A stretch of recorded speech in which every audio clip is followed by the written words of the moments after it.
And this amendment says what we Eurosceptics have been saying all along, that the European Union produces its laws in a form of gobbledygook, of stentorian, sesquipedalian sentences that nobody can ever understand, and therefore when it's brought into British law, it should be brought into British law in a form that requires a plain English translation. I like reading in the newspapers that I've suddenly become a soft touch. And, frankly, it's true in so many ways. I do whatever my children tell me. That is my... And they're all staunch Eurosceptics.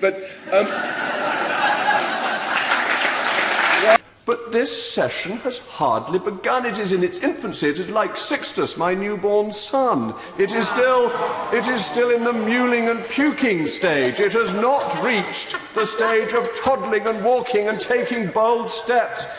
And I'm afraid to say that this... Of course I give way to the honourable gentleman. Does he not agree when you raise a child, one must try and instruct that child on good behaviour from the very beginning and not let it misbehave early on? And so therefore our role is surely to make sure the government does not misbehave early on. The honourable gentleman is a harsher authoritarian than I am. I think the strict discipline of a child yet a fortnight old would be unreasonable by any standards, and I hope... Well, I'm just glad I'm not an infant in his household. That's all I can say, Mr. Speaker. What would you and your fellow colleagues do if the Prime Minister went down this route of trying to do some sort of deal with the Labour leadership to get the deal through? Well, first of all, thank you for a question from LBC. If you listen between 6 and 7 on Fridays, you can call in and tell me how marvellous Brexit is. You'll be very welcome. Those kippers, I can assure the honourable lady, were absolutely delicious. They were eaten by my right honourable friend with gusto. Tom break. Speaker, could I really welcome the Leader of the House to his position, because certainly the Liberal Democrats, we couldn't want for a better recruiting sergeant for us than him, as we set up a contest between Victorian values and Liberal Democrat values. Mr. Speaker, I may be a better recruiting sergeant for the Lib Dems than the honourable gentleman is, but that...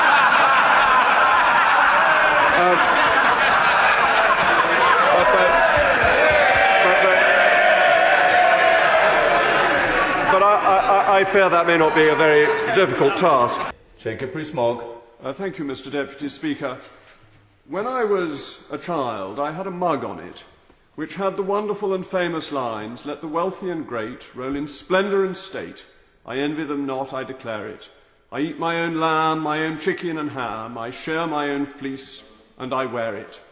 I have lawns, I have bowers, I have fruits, I have flowers. The lark is my morning alarmer.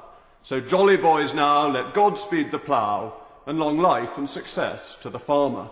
The issue with Erskine May, it is available online for free. Now, I understand that opposition members view themselves as modern and cutting edge and thrusting, and that therefore going online may not be too problematic for them. Even I can do it occasionally myself.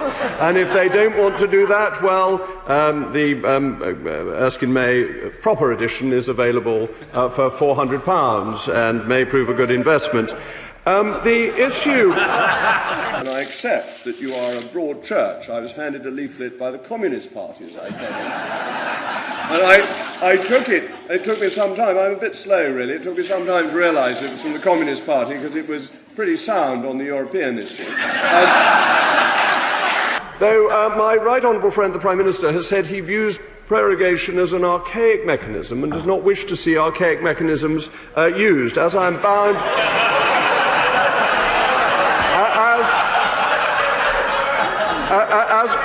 As I am now bound by collective responsibility, that is now also my view.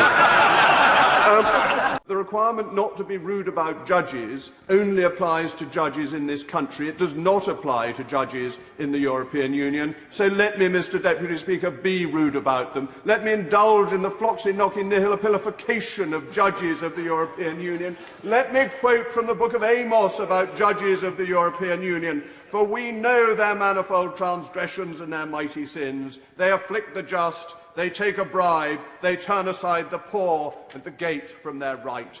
These are the judges of the European Union. Her Majesty's government is right to stand up to them. They do not deserve their money, and it is iniquitous that they have allowed themselves to be judges in their own cause. It is a breach of justice. It ought to be criminal. What this debate was really all about wasn't the form of words that were used, wasn't even the split infinitive that Her Majesty's opposition put into their initial motion. It was actually about seeking to reject the decision that was made by the British people on the 23rd of June. He has stated it, but I think not established it.